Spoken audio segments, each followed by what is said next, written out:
الفجر educational foundation, آؤ اپنے رب کی طرف۔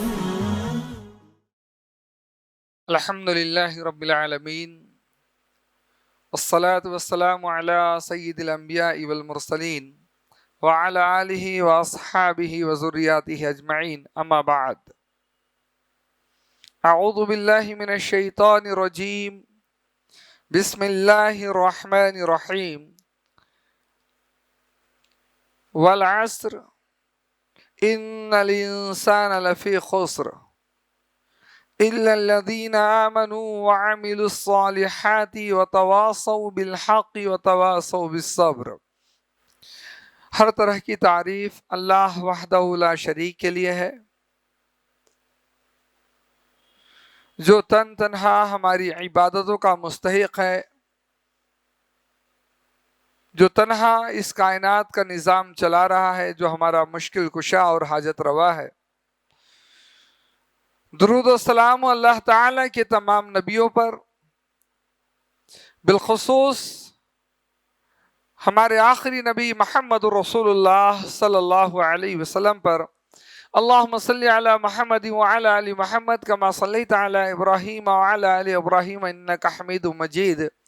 اللہم بارک علی محمد وعلی آل محمد کما بارکت علی ابراہیم وعلی آل ابراہیم انکا حمید مجید۔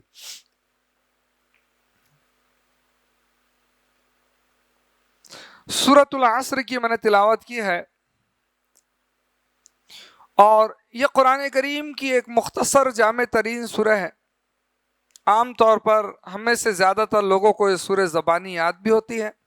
صرف سورہ ہی نہیں بلکہ اس آیت کے تعلق سے ہم لوگوں نے اتنا سنا اور پڑھا ہے کہ ہم کو اس سورہ کا ترجمہ بھی یاد رہتا ہے۔ زیادہ تر لوگ ایسے ہوں گے جس کو اس سورہ کا ترجمہ بھی یاد رہتا ہے۔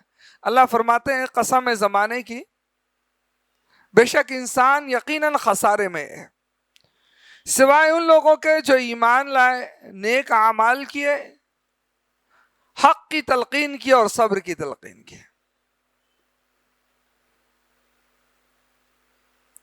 سارے انسانوں کو رب العالمین نے خسارے میں قرار دیا، سوائے ان لوگوں کے جن کے اندر چار خوبیاں موجود ہو، چار صفتیں موجود ہو: ایمان، عمل صالح، صبر کی تلقین اور حق کی تلقین۔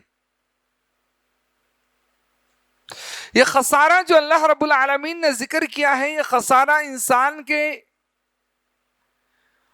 دنیا اور آخرت دونوں جہاں کا خسارہ ہے۔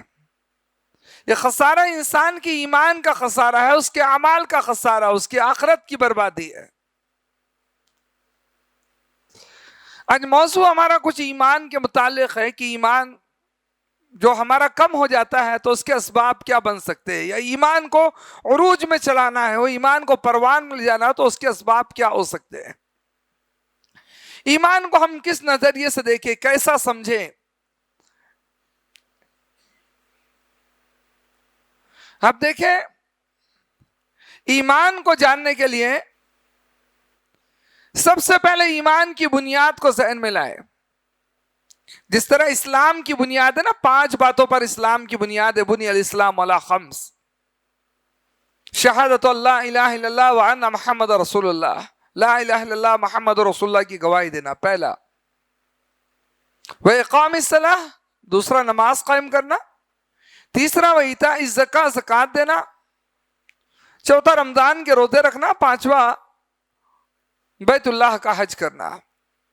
یہ 5 اسلام کی بنیادیں ہیں، جن میں سے 2 جو ہیں وہ مالدار حضرات مالی عبادات ہے، جیسے زکوٰۃ دینا۔ جس کے پاس اتنا مال ہو کہ وہ صاحب نصاب ہو جائے تو اس پہ زکوٰۃ ہے، ہر آدمی کے لیے نہیں ہے۔ حج ہے، مالی عبادت ہے، آدمی کے پاس مال اتنا موجود ہو اپنی ضرورت کے بعد کہ وہ حج کر سکتا ہے، اور حج میں جانے کی جسمانی طور پر طاقت بھی موجود ہو، اس آدمی کے لیے۔ لیکن ایمان کی بنیادیں جو ہیں، نمبر 1 تو یہ کہ وہ 5 نہیں بلکہ 6، اور نمبر 2 آدمی مرد ہو عورت ہو مالدار ہو غریب ہو امیر ہو سب کے لیے وہ 6 کے 6 بنیاد لازمی ہے. وہ 6 بنیادیں کیا ہیں؟ اس کے لیے ہم نے ایک کلمہ یاد کیا ہوا ہے. آمنت باللہ وملائکتہ وکتبہ ورسلہ والیوم الآخر وبالقدر خیرہ وشرہ. اللہ پر ایمان، فرشتوں پر ایمان، اللہ کی کتابوں پر ایمان، اللہ کے رسولوں پر ایمان، آخرت کے دن پر ایمان، تقدیر کے اچھے اور برے ہونے پر ایمان، تقدیر کے بھلے برے پر ایمان. یہ 6 باتیں جو ہیں یہ ایمان کی بنیاد ہے جو ہم میں سے ہر شخص کے اندر ہونا لازمی ہے. کوئی ایک بھی کم پڑی یا کسی ایک کے تعلق سے بھی بندہ شک میں مبتلا ہوا تو اس کا ایمان خسارے میں چلے جاتا ہے.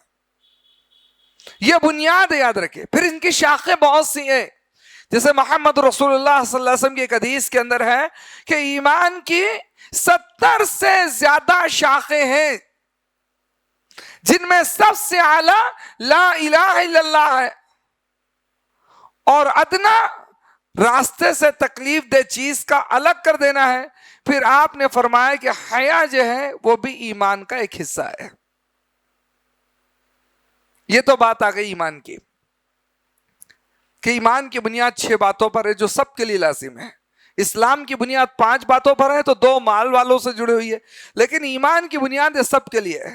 آدمی بیمار ہو، صحت مند ہو، تندرست ہو، جوان ہو، بزرگ ہو، مرد ہو، عورت ہو، غریب ہو، بالکل لاچار بے بس جیسا غریب ہو جائے، خوب امیر کیوں نہ ہو جائے، 6 کے 6 بنیادیں اس کے لیے ضروری ہے اس کے مومن ہونے کے لیے. اب دوسری چیز کہ ایمان کہتے کس چیز کو ہے، یہ بڑا اہم مسئلہ ہے یار. بہت سے بھائی ہمارے اس چیز کو نہیں جانتے، حالانکہ بات بڑی آسان سی ہے لیکن تب بھی تذکروں میں بار بار نہیں آتی، بول چال میں نہیں آتی تو اس چیز کی طرف دھیان نہیں جاتا ہمارا. ایمان نام ہے 3 چیزوں کے مجموعے کا. 3 چیزوں کے اجتماع سے ایمان بنتا ہے. وہ 3 چیزیں کیا ہیں؟ نمبر 1 دل میں کسی بات کا یقین کرنا، دل سے یقین کرنا. نمبر 2 زبان سے اقرار کرنا. نمبر 3 اپنے عمل کے ذریعے، اپنے جسم کے اعضاء کے ذریعے اس چیز پر عمل کر کے دکھانا. یہ تینوں باتیں جب جمع ہوتی ہیں تب ایمان بنتا ہے. اب ان کو ہم ایمان کی بنیاد سے جوڑ کر تھوڑا سا سمجھتے ہیں. ایمان کی پہلی بنیاد ہم نے کیا کہی؟ اللہ پر ایمان. ہر شخص کے لیے لازم ہے مومن ہونے کے واسطے کہ وہ اگر اللہ پر ایمان رکھتا ہے تو اس چیز کا دل سے یقین کرے کہ اللہ ایک ہے، اللہ تعالیٰ کے سوا کوئی عبادت کے لائق نہیں، اکیلا وحدہ لا شریک تنہا وہ ہماری عبادتوں کا مستحق ہے. اور اس کے بعد ایمان باللہ سے جڑی ہوئی ساری باتوں پر اپنے دل سے یقین رکھے. دل سے یقین ہے، لیکن یہ بات کسی شخص کے مومن ہونے کے لیے کافی نہیں ہے. یہ لازم ہے لیکن کافی نہیں. دوسری چیز ہے کہ یہ جن باتوں کا وہ یقین اپنے دل میں کیا ہوا ہے، زبان بھی اس کی ان باتوں کا اقرار کرے. ضروری ہے. ایک شخص دل میں اللہ کو معبود مانا ہوا ہے، محمد الرسول اللہ صلی اللہ علیہ وسلم کو رسول برحق مانا ہوا ہے، لیکن وہ زبان سے لا الہ الا اللہ محمد رسول اللہ کا اقرار نہیں کرتا، زبان سے اشہد ان لا الہ الا اللہ وان محمد رسول اللہ نہیں کہتا، وہ شخص ابھی مومن نہیں ہے، گرچہ اس کا دل کتنا ہی پختہ کیوں نہ ہو اس بات پر کہ اللہ معبود ہے اور محمد صلی اللہ علیہ وسلم اللہ کے بندے اور رسول ہے. زبان کا اقرار لازم ہے. اب ایک شخص نے مانا بھی کہ اللہ معبود ہے، اس کا دل مانا اس بات کو، وحدہ لا شریک ہے. اس کی زبان نے اقرار بھی کیا اس بات کا کہ اللہ کے سوا کوئی عبادت نہیں، وہ وحدہ لا شریک ہے، وہی معبود برحق ہے. لیکن اس کے جو ہاتھ ہے یہ اللہ کے علاوہ کسی اور کے سامنے پھیل جاتے ہیں. اس کا یہ جو سر ہے یہ اللہ کے علاوہ کسی اور کے سامنے جھکتا ہے، اللہ کے علاوہ کسی اور سے دعائیں کرتا ہے. تو جی ہاں، یہ کہتے ہیں نا تین چیز جمع ہو تب مومن ہے. اگر آپ نے مان لیا کہ اللہ ہی معبود برحق ہے، زبان نے اقرار کر دیا آپ کی کہ اللہ ہی معبود برحق ہے، تو آپ کے ہاتھ بھی صرف اللہ کے سامنے پھیلے.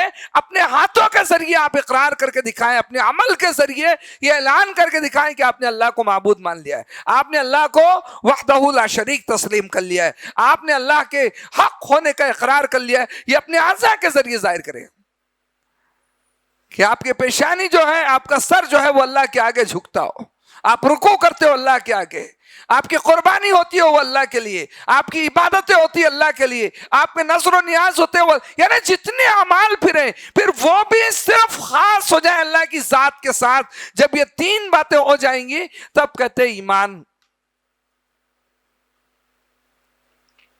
رسول پر ایمان. میں ایک مثال اور سمجھا دیتا ہوں بات کو. رسول پر ایمان، دل سے مان لیا، ہم نے دل میں یقین کر لیا کہ ہمارے نبی محمد صلی اللہ علیہ وسلم اللہ کے آخری رسول برحق ہیں.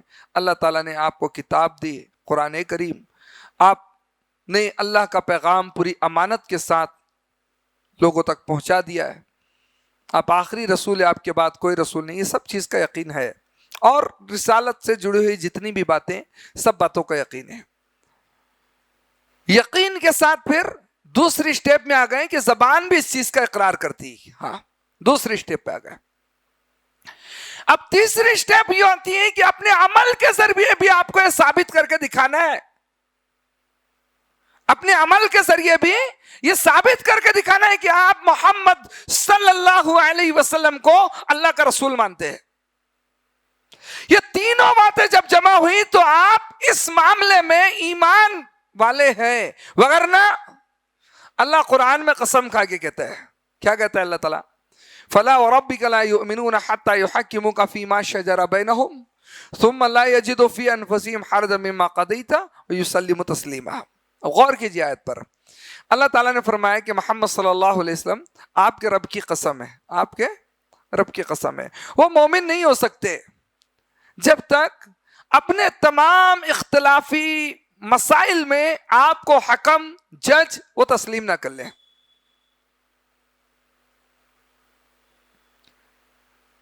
ثم لا يجدوا في انفسهم حرجا مما قضيت، پھر آپ کا فیصلہ ماننے میں ان کے دل میں ذرا سی بھی تنگی نہیں آنا چاہیے. دیکھیے، پہلی چیز تھی زبان کا اقرار، آپ کو حکم تسلیم کرنا ہے، ماننا ہے کہ آپ جج ہیں. اب یہ دوسری بات آ گئی کہ دل میں ذرا سی بھی تنگی نہیں لانا چاہیے. مطلب یہ کہ دل بھی آپ کو اس چیز کے لیے راضی ہو، جو فیصلہ جائے دل سے بھی آپ مانیں. وَيُسَلِّمُ تَسْلِيمًا، تیسری بات بھی شامل ہو گئی کہ آپ فرما برداری کے ساتھ اس کو قبول کریں، اس پر عمل کر کے دکھائیں. یہ تینوں باتیں جب جمع ہوں گی تب ایمان ہوگا. اگر نہیں، فَلَا وَرَبِّكَ لَا يُؤْمِنُونَ، اللہ نے قسم کھا کے کہا کہ آپ مومن نہیں ہیں. اس کو بہت مختصر میں یہ کہوں کہ ہمارے جو عمل ہیں یہ ہمارے ایمان کا حصہ ہے، یہ ایمان کا ایک جز ہے. بغیر عمل کے ایمان نہیں. بلکہ بعض دفعہ قرآن کریم نے عمل کو ایمان کے لفظ سے تعبیر کیا ہے، ایمان کے لفظ سے پکارا ہے عمل کو. پہل مسلمان بیت المقدس کی طرف رخ کر کے نماز پڑھتے تھے، اس کو اپنا قبلہ بنایا تھے. اس کے بعد قبلہ تبدیل ہو گیا، پھر ہمارا قبلہ کعبہ بنا دیا گیا. اس دوران کچھ لوگ انتقال کر چکے تھے جنہوں نے ابھی کعبے کی طرف رخ کر کے نماز ہی نہیں پڑھی، کیوں ان کی زندگی میں کعبہ قبلہ ہوا نہیں. قبلہ ان کی زندگی میں جو تھا بیت المقدس ہی تھا. تو اس معاملے کو لے کر صحابہ اکرام کچھ چیمہ گوئی ہیں، ان آپس میں کچھ گفتگو ہوئی ان کی کہ پھر وہی ان کی نمازوں کا کیا ہوگا. وہ تو ایمان کے بعد ایک وقت کی نماز بھی کعبہ کی طرف رخ کر کے نہیں پڑھ پائے، ان کی نماز کا کیا ہوگا. تب اللہ تعالیٰ نے قرآن میں آیت نازل فرمائی اور کہا ان اللہ لا یضیع ایمانکم، اللہ تعالیٰ تمہارے ایمان کو ضائع نہیں ہونے دے گا. یہاں رب العالمین نے ان لوگوں کی نماز کو ایمان کے لفظ سے تعبیر کیا ہے. تو ہمارے عمل یہ ہمارا ایمان ہے. آپ عمل میں جس قدر کمزور ہوتے چلے جائیں گے ایمان اتنا زیادہ آپ کا نیچے استر پر جاتا جائے گا, اتنا زیادہ نیچے نکلتے جائے گا, یہاں تک کہ پھر ایک وقت ایسا آتا ہے کہ بندے کا دل بھی اس چیز کے لیے, اللہ خیر فرمائے. اب یہ تو دو باتیں میں نے کر دی, ایمان کی بنیاد, اور ایمان کہتے کس چیز, بنیاد 6 چیزوں پر, اور ایمان کہتے ہیں 3 باتوں کے مجموعے کو, دل سے یقین, زبان سے اقرار, اور اپنے اعضاء کے ذریعے اس پر عمل کر کے دکھانا. 3 چیز کا مجموعہ ایمان ہے. تیسری بات کی طرف آئے, ایمان جو ہے بندے کا یہ گھٹتا بڑھتا ہے. جی, یہ کبھی بڑا عروج پر ہو جاتا ہے, کبھی گھٹتا بڑھتا ہے. اور اس چیز کے لیے قرآن کریم کے اندر کئی ایک آیتیں موجود ہیں. اللہ کے رسول صلی اللہ علیہ وسلم کی حدیث میں اس کی بے تحاشا مثالیں موجود ہیں. ایمان گھٹتا بڑھتا ہے. میں ایک واقعے کی طرف آپ کی رہنمائی کرتا ہوں, آپ اس چیز کو سمجھیں گے. غزوہ احزاب ہوا اللہ کے رسول کے زمانے میں. یہ غزوہ احزاب کا دوسرا نام غزوہ خندق بھی ہے. احزاب حزب کی جمع ہے, حزب کہتے ہیں لشکر کو. اس جنگ میں بہت سارے مشرکوں کے, یہودیوں کے لشکر مل کر مدینہ کے اوپر چڑھائی کی تھے, تو کیونکہ ان لشکروں کی تعداد زیادہ تھی تو اس کو احزاب بولا گیا. حزب کی جمع احزاب, یعنی سنگولر سے اس کو پلولر کر دیا گیا. خوب لشکروں کا ایک مجمع, بہت زیادہ لوگوں کی تعداد وہ مدینہ کے اوپر چڑھائی کرتی ہے. تو مدینہ میں جو کمزور ایمان والے یا منافقین لوگ ہیں وہ صحابہ اکرام سے کہتے ہیں ان الناس قد جمعوا لکم فاخشوہم. قرآن نے اس کو ذکر کیا ہے. صحابہ سے وہ کہتے ہیں ان الناس قد جمعوا لکم فاخشوہم, کہاں اتنے سارے لوگ جمع ہو گئے, ڈرو ان سے, ڈرو. وہ کیا بول رہے ہیں مان لو, ان کا مطالبہ پورا کر لو, ڈرو ان سے. قرآن کہتے ہیں فزادوہم ایمانا, تو جو ایمان والے تھے نا, جن کا ایمان کامل تھا, جن کا ایمان پختہ تھا, ان لوگوں کے ایمان اور زیادہ پختہ ہو گئے, ان کے ایمان کے اندر اور اضافہ ہو گیا. وقالوا حسبنا اللہ ونعم الوکیل, اور انہوں نے کہا کہ نہیں ہمارے لیے اللہ کافی ہے, اور بہترین کام بنانے والا, بہترین کارساز ہے. تو دیکھیے قرآن کی آیت بتلا دی ایمان بڑھتا ہے. صحابہ اقرار کیے, صحابہ کے ایمان کا اللہ گواہی دی کہ وہ حالات میں ان کا ایمان اور بڑھ گیا.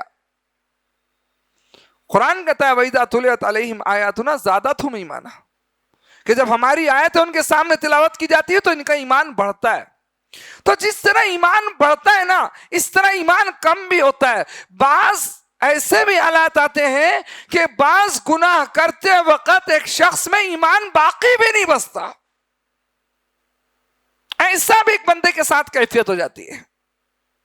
اس لیے دیکھیں صحابہ اکرام کہتے تھے, حضرت عمر رضی اللہ تعالیٰ عنہ وہ اپنے ساتھیوں کو کہہ رہے ہیں حلموا نزداد ایماننا, تعالوا نزداد ایماننا. یہ دونوں الفاظ موجود ہیں, ترجمہ دونوں کا ایک ہے. انہوں نے کہا اپنے ساتھیوں سے آؤ جمع ہو, یہاں پر ایک مجلس میں بیٹھو, ایک جگہ اکٹھا ہو. کیوں؟ نزداد ایماننا, ہم لوگ اپنے ایمان کے اندر کچھ اضافہ کریں.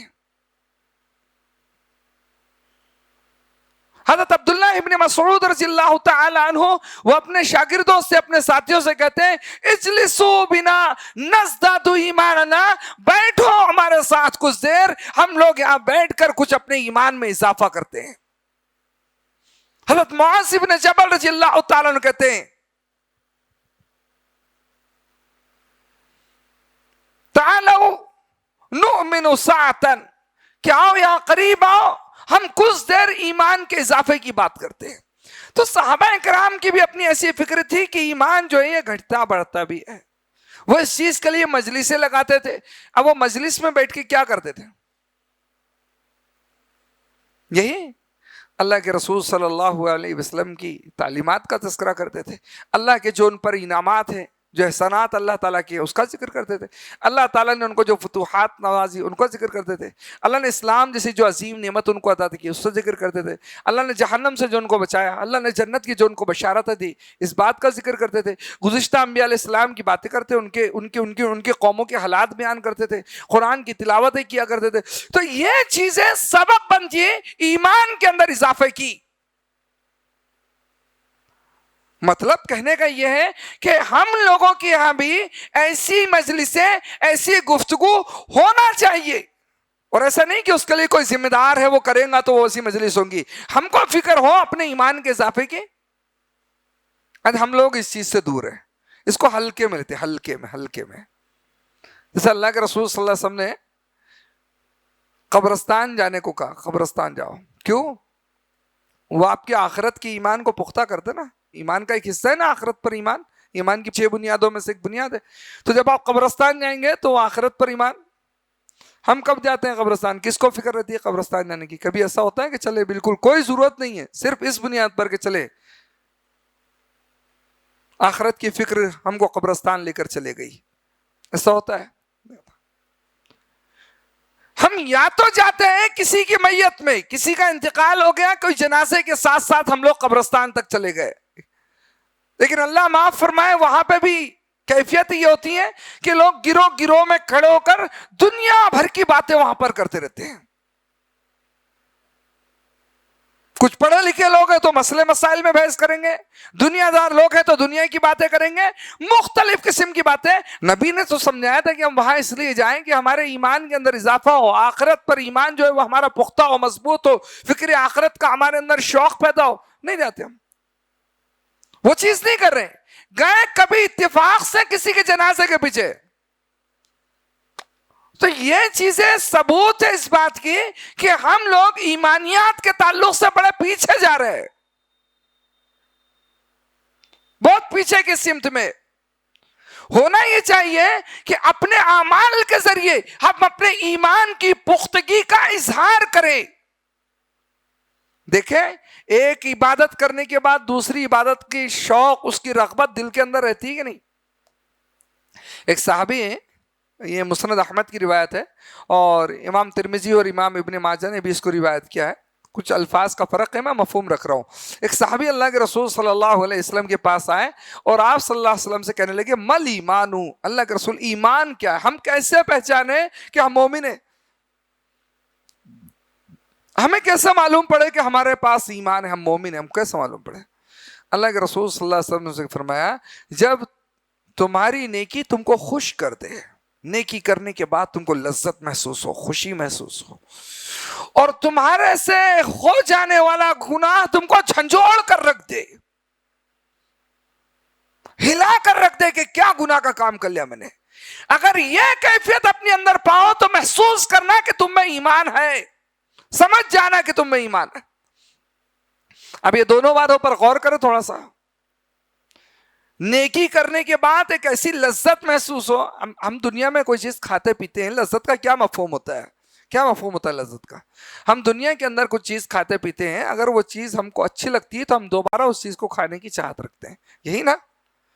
ہم ہوٹل میں کوئی مشروب، کوئی شربت جا کر پیتے ہیں، ہم کو پسند آ گیا، ہم دوبارہ وہاں کا سفر کرتے ہیں، پسند آ گیا تو لذت کا مطلب ہے. تو جب نیکی کرنے کے بعد آپ کے اندر یہ کیفیت، یہ تڑپ پیدا ہو کہ اس نیکی کو پھر سے ریپیٹ کرنے کی چاہت ہو، پھر ریپیٹ کرنے کی چاہت ہو، یہ ثبوت ہے کہ آپ ایمان والے ہیں. اس لیے دیکھیں نا، اللہ کے رسول صلی اللہ علیہ وسلم نے ذکر کیا کہ قیامت کے دن کچھ لوگ عرش کے سائے تلے ہوں گے. ان میں سے ایک شخص کون ذکر فرمایا؟ وَرَجُلٌ قَلْبُهُ مُعَلِّقٌ فِي الْمَسَاجِدِ، ایک آدمی وہ ہوگا جس کا دل مسجد سے جڑا ہوا ہے، کہ وہ ایک نماز پڑھ کر فارغ ہوتا ہے تو دوسری نماز کے انتظار میں لگ جاتا ہے. اس کی نماز دل فکر کرتا ہے کہ بھائی دوسری نماز، اس کے بعد والی نماز. اب ہم نے عشاء پڑھی ہے، فجر کی فکر ابھی سے. ایک چیز یہ، نیکی کرنے کے بعد خوشی یہ محسوس ہوتی ہے انسان کو، اس سے انکار نہیں ہے. لیکن بات صرف خوشی تک نہ رکے، بات یہ ہو کہ اس نیکی کو دوبارہ کرے، اور اس وقت میں جب اللہ تعالیٰ چاہتا ہے، جب اللہ مطالبہ کرتا ہے. اور دوسری چیز کہ جب گناہ ہو تو ایک تکلیف سی محسوس ہو، گناہ بالکل ہلا کر رکھ دے ہم کو کہ یہ کیا ہو گیا. عبداللہ ابن مسعود رضی اللہ تعالیٰ نے کہا تھا نا مومن اور منافق کی مثال دے کر کہ مومن سے کوئی گناہ ہو جاتا ہے تو اس کو ایسا محسوس ہوتا ہے کہ میں کوئی پہاڑ کے بوجھ میں دب گیا ہوں، اور کبھی کوئی منافق سے گناہ ہوتا ہے تو بس یہ محسوس کرتا ہے کہ ایک مکھی تھی جو آ کر ناک میں بیٹھی اور اڑ کر چلے گئی. یہ دو کیفیت ہے. یعنی منافق جب بنتا ہے، منافق مطلب ایمان آپ کا ختم ہو رہا ہے، منافق مطلب ایمان نچلے استر پہ جا رہا ہے، تو آپ کے اندر نفاق پیدا ہو رہا ہے. تو ایمان نچلے استر پر چلے جاتا ہے تو گناہ کر کر کوئی احساس ہی نہیں ہوتا کہ یار کوئی غلط کر لیے. گناہ کیا ہے؟ گناہ کیا ہے؟ گناہ کی ایک تعریف تو اللہ کے رسول نے اسی حدیث میں آگے بتلائی ہے، لیکن میں بھی تھوڑی اور چیز کی طرف جاتا ہوں. گناہ شرک کرنا گناہ ہے نا، شرک کرنا گناہ ہے، غیر اللہ کے آگے سجدہ کر لینا بدعت گناہ ہے، رسم و رواج گناہ ہے، سود خوری گناہ ہے. یہ گناہ بولو تو یہ باتیں ہمارے ذہن میں آتی ہے اور ہم اللہ کا شکر ادا کرتے ہیں کہ اللہ تعالیٰ نے ان سے ہم کو بچا کے رکھا ہے. لیکن گناہ یہاں محدود نہیں. ہم اگر جھوٹ بول رہے ہیں تو یہ کبیرہ گناہ ہے، ہم اگر خیانت کر جا رہے ہیں تو کبیرہ گناہ ہے. کسی کی کوئی بات راز کی ہم کو معلوم ہے، ہم اس کے راز کو لوگوں کے سامنے ظاہر کر دے رہے ہیں، کبیرہ گناہ ہے، حالانکہ وہ چاہتا نہیں تھا کہ اس کی وہ بات ظاہر ہو. غیبت کر رہے ہیں، کسی کی پیٹھ پیچھے اس کی برائی کو بیان کر رہے ہیں، کبیرہ گناہ ہے. اب کرے دے ہم اپنے دل کو کہ اس طرح کا کوئی عمل کرنے کے بعد کیا ہماری طبیعت ہم کو جھنجھوڑتی ہے کہ یار یہ کیا کر لیے تم نے. کبھی جھوٹ بولنے کے بعد ایسا ہوتا ہے کہ وہ ہل جائے ہم کہ یار کیا ہو گیا. جی ہاں، اگر ہوتا ہے تو ایمان کے اچھے ہونے کی علامت ہے. اگر ایسا نہیں ہوتا تو ایمان کمزور. اچھا، محمد صلی اللہ علیہ وسلم کیا تعریف کرے؟ محمد صلی اللہ علیہ وسلم گناہ کی تعریف یہ کرے، وَالْإِثْمُ مَا حَاكَ فِي صَدْرِكَ وَكَرِهْتَ أَن يَطَّلِعَ عَلَيْهِ النَّاسِ. ہر وہ عمل، ہر وہ بات گناہ ہے جو بات تم کر لو تو تمہارے دل میں کھٹکا لگے رہے کہ یار کسی کو پتہ نہ چل جائے کہ میں نے ایسا کہا تھا، کسی کو پتہ نہ چل جائے کہ میں نے یہ کام کیا تھا. آپ کو ڈر لگا رہا ہے کہ لوگوں کو معلوم نہ پڑ جائے. اگر یہ کوئی بھی عمل، کیونکہ نیکی آدمی ڈرتا نہیں کہ یار لوگوں کو نہ معلوم پڑ جائے، نیکی میں نہیں ڈرتا آدمی.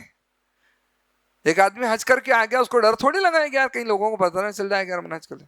لیکن کسی نے چوری کیا تو وہ ڈرتا ہے کسی کو معلوم نہ پڑ جائے کہ میں نے چوری کی ہے. کسی نے غیبت کی تو وہ ڈرتا ہے کہ یار اس کو معلوم نہ پڑ جائے کسی کہ میں نے غیبت کی ہے. تو اللہ کے رسول یہ تعریف کرے گناہ کی. تو جب نیکی آپ کو خوش کر دے اور ایسی لذت آپ کے اندر پیدا کرے کہ دوبارہ وہ نیکی کرنے کا شوق ہو، تو یہ ایمان ہے. اور گناہ کرنے کے بعد آپ ہل جائیں تو یہ ایمان ہے کہ یار کیا ہو گیا مجھ سے یار.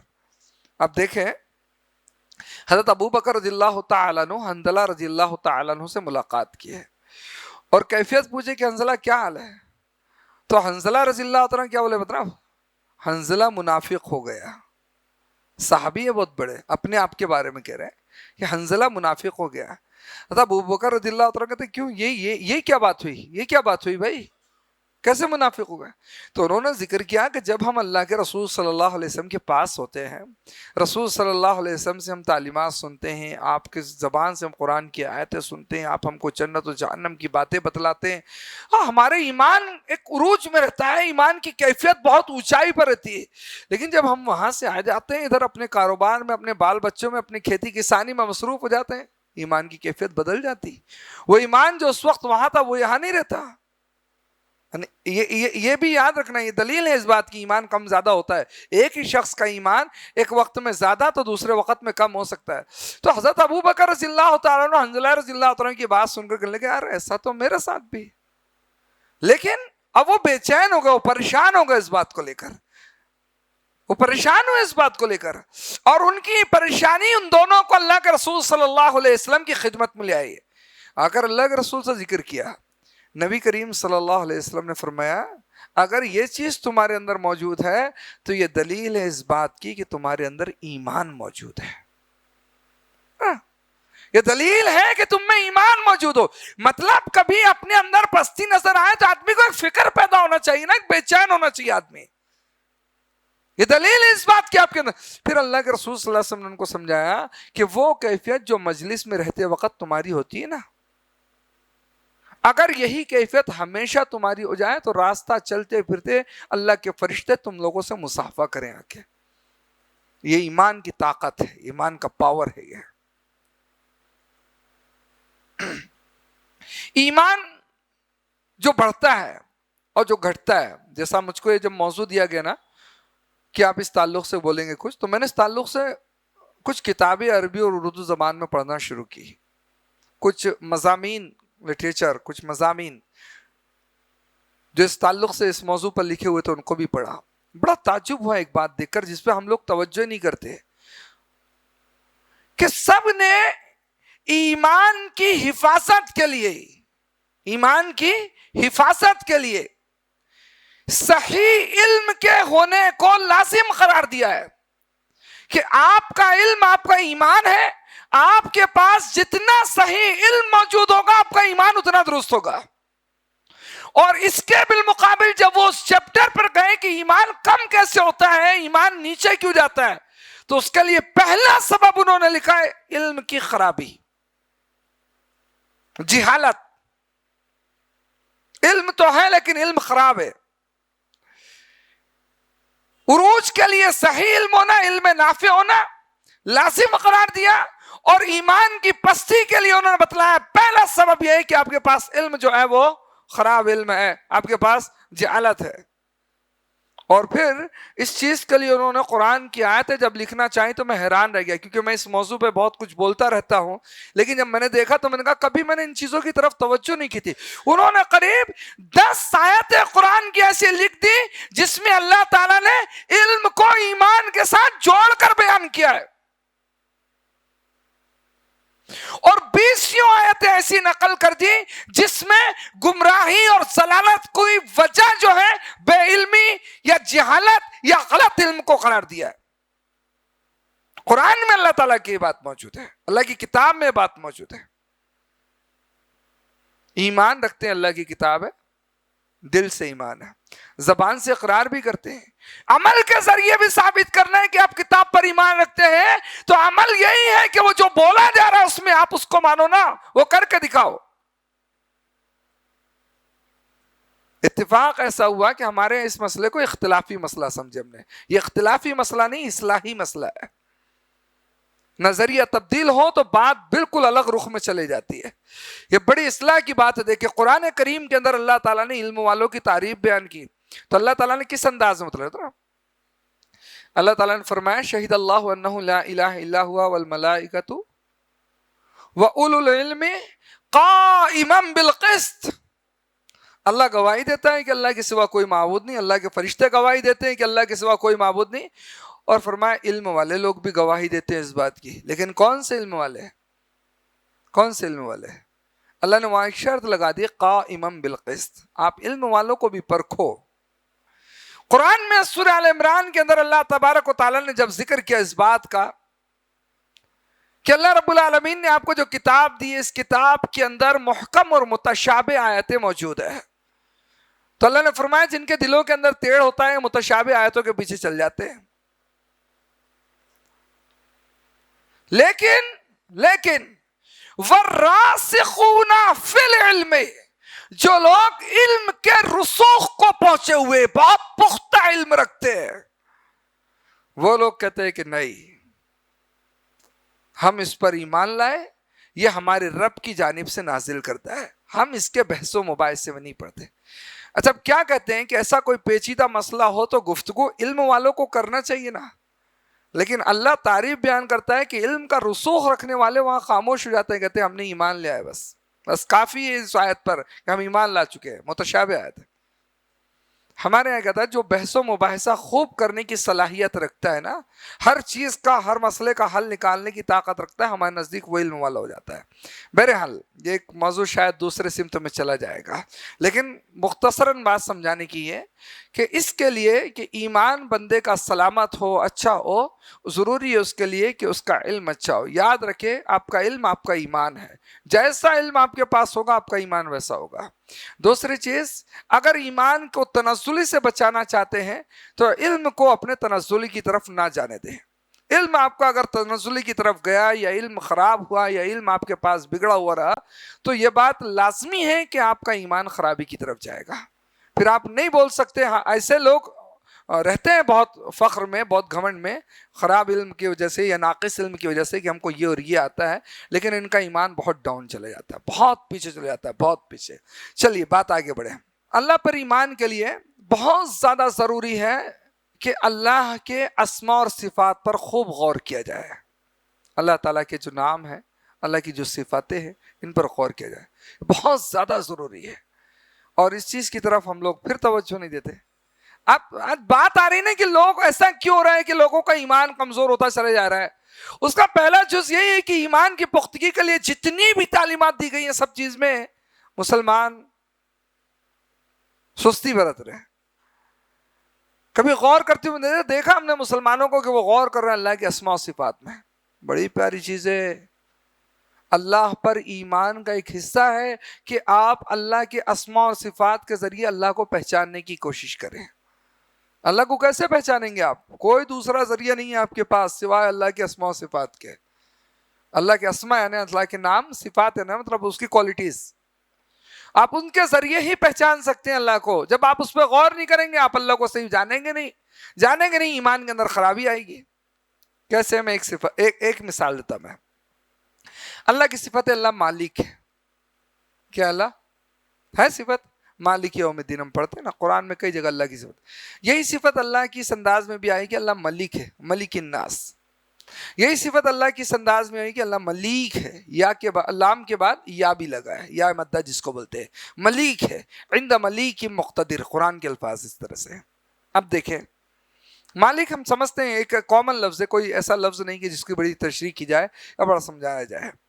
لیکن قرآن کریم کے اندر جہاں اللہ کے مالک ہونے کا اعلان کیا گیا ہے، اللہ کے مالک ہونے کی صفت کو ذکر کیا گیا ہے، تو وہاں قرآن دوسری طرف غیر اللہ کے مالک ہونے کی نفی بھی کیا نا.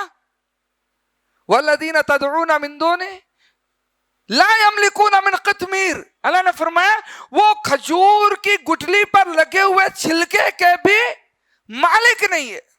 اتنے زیادہ کمزور ہے وہ. اللہ مالک ہے. آپ بولے دل سے بھی یقین ہے، زبان سے بھی اقرار ہے. آپ غور کرو، ان چیزوں پر غور کرو، آپ سمجھنے کی کوشش کرو. عمل کے ذریعے کیسا آپ ظاہر کریں گے اس ایمان کے اس حصے کو؟ عمل کے ذریعے کیسے؟ کیوں تینوں چیزوں کے مجموعے پر ایمان ہے نا. ایک منطقی طور پر ہم اس کی بات کو اس طرح سمجھ سکتے ہیں، ایک ہلکی سی بات کہ کوئی بھی چیز آپ کو چاہیے تو آپ کے لیے لازم ہے کہ آپ اس چیز کو اس سے مانگیں جو اس کا مالک ہے. آپ اس چیز کو کسی ایسے سے جا کر مانگنا چاہتے ہیں جو اس کا مالک نہیں ہے، تو یہ ایمان کی خرابی ہے. یہ ایمان کی خرابی ہے. آپ جانتے ہیں کہ اللہ مالک ہے ہر چیز کا، ہر چیز کا اللہ مالک ہے، تو آپ کو چھوٹی سی چھوٹی چیز، اس لیے پیارے نبی محمد رسول اللہ صلی اللہ علیہ وسلم اپنے صحابی حضرت علی رضی اللہ تعالیٰ عنہ کو اتنی نصیحت کرتے تھے کہ جوتے کا تسمہ وہ بھی تم کو مانگنا ہو تو اللہ تبارک و تعالیٰ سے مانگو. جانتے ہیں مالک کون ہے اس چیز کا؟ اللہ مالک کیوں ہے؟ ہم لوگ دنیا میں اللہ تعالیٰ ہم کو کسی چیز کا عارضی طور پر مالک بناتا ہے. آج ہمارے پاس سکتا ہے موٹر سائیکل ہے، اب ہمارے گھر ہے، کھانے پینے کی اشیاء موجود ہے، کچھ نہ کچھ چیز کے ہم مالک ہے. اللہ تعالیٰ نے عارضی طور پر ہم کو بنایا ہے. اس کا حقیقی مالک اللہ ہے. اللہ جب چاہے ہم سے وہ چیز چھین سکتا ہے. حقیقی مالک اللہ ہے. عارضی طور پر ہم کو، تو ہم جس چیز کے مالک ہے تو ہم کہتے ہیں ہم اس لیے مالک ہے تو اس سے ہم فائدہ حاصل کریں، اس لیے مالک ہے نا، ہم اس کا استعمال کریں، ہم اس سے فائدہ حاصل کریں. اللہ کیوں مالک ہے جی؟ اللہ کیوں مالک ہے؟ اللہ کو کیا فائدہ حاصل کرنا ہے؟ اللہ کو کیا استعمال؟ اللہ تو بے نیاز ہے. اللہ الصمد، اللہ بے نیاز ہے. اس کو تو کچھ بھی نہیں کرنا ہے کوئی چیز کا. ہاں، اس کو نہ اونگ آتی ہے، نہ نیند آتی ہے. اس کو نہ کوئی کھانے کی ضرورت، نہ پینے کی ضرورت. اس کو نہ سونے کی ضرورت، نہ کچھ. وہ کیوں مالک ہے؟ وہ مالک ہی اس لیے ہے کہ ان چیزوں کو اپنی مخلوقات میں اپنے اختیار سے تقسیم کرے, مخلوقات کو وہ چیز دے, وہ مالک ہی اس لیے ہے. اس لیے اللہ نے فرمایا قل اللہم مالک الملک تؤتی الملک من تشاء وتنزع الملک ممن تشاء. اللہ مالک اس لیے ہے کہ اللہ ان چیزوں کو لوگوں میں تقسیم کرے, جس کو چاہے اللہ دے, جس سے چاہے اللہ تعالیٰ واپس لے. اللہ مالک ہی اس لیے. جب اللہ مالک ہے اسی واسطے کہ وہ تقسیم کرے, تو پھر وہ جو اللہ سے نہ مانگے, اللہ چاہتا ہے کہ میں اپنے ان بندوں کو دوں جو اللہ سے مانگتے ہیں. اللہ کہتا ہے نا مجھے شرم آتی ہے کہ جب بندہ میرے سامنے ہاتھ پھیلاتا ہے اور میں اس کے ہاتھ کو خالی واپس لوٹا دوں. سنو گے ہم نے حدیث قدسی, تو اللہ چاہتا ہے کہ بندے مانگے اللہ اس کو. وَإِذَا سَأَلَكَ عِبَادِي عَنِّي فَإِنِّي قَرِيبٌ أُجِيبُ دَعْوَةَ الدَّاعِ إِذَا دَعَانِي فَلْيَسْتَجِيبُوا لِي وَلْيُؤْمِنُوا بِي. اللہ چاہتا ہے بندے مانگے اللہ ان کو دے. اب جب رب خود دینا چاہتا ہے, اللہ خود دینا چاہتا ہے نا, اللہ خود دینا چاہتا ہے, اللہ خود دینا جب چاہ رہا ہے, پھر بندہ وہ چیز کہے کہ میں کسی اور کے ذریعے سے اللہ سے وہ چیز مانگوں گا, میں نہیں مانگتا, تو یہ اللہ کو راضی کرنے والی بات ہے یا خوش کرنے والی بات ہے؟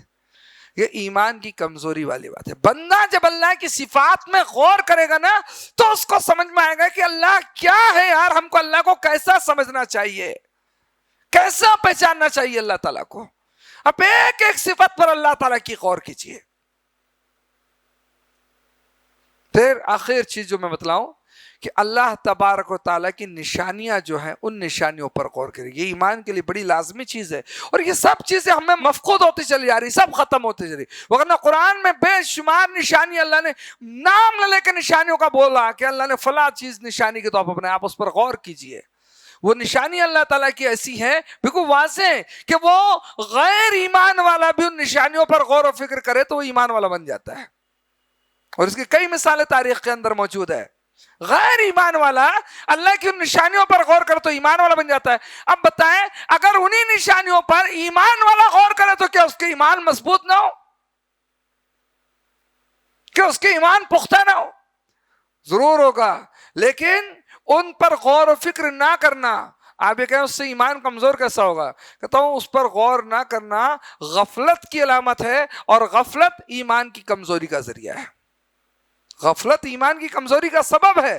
اگر یہ ایمان کی کمزوری کے جو اسباب ہیں نا, یہ بہت سے آپ لوگ کتابوں میں ادھر ادھر پڑھ سکتے ہیں, ان اسباب کو اپنے اندر سے ختم نہ کریں تو ایمان کی پختگی اپنے اندر پیدا نہیں ہو پائے گی. ہر وہ چیز جو ایمان میں نقصان کا سبب ہے اس چیز کو اپنے اندر سے ختم کریں. دعا ہے اللہ رب العزت ہم سب کو نیک اعمال کی توفیق عطا فرمائے. اللہ رب العالمین ہمیں گناہ کے کاموں سے بچائیں. الہ العالمین ہمارے ایمان کو پختہ اور مضبوط فرمائے. آمین. اقول قولی ھذا استغفر اللہ لی ولکم ولسائر المسلمین والحمد للہ رب العالمین. السلام علیکم ورحمۃ اللہ وبرکاتہ. It's Al Fajr Educational Foundation presentation.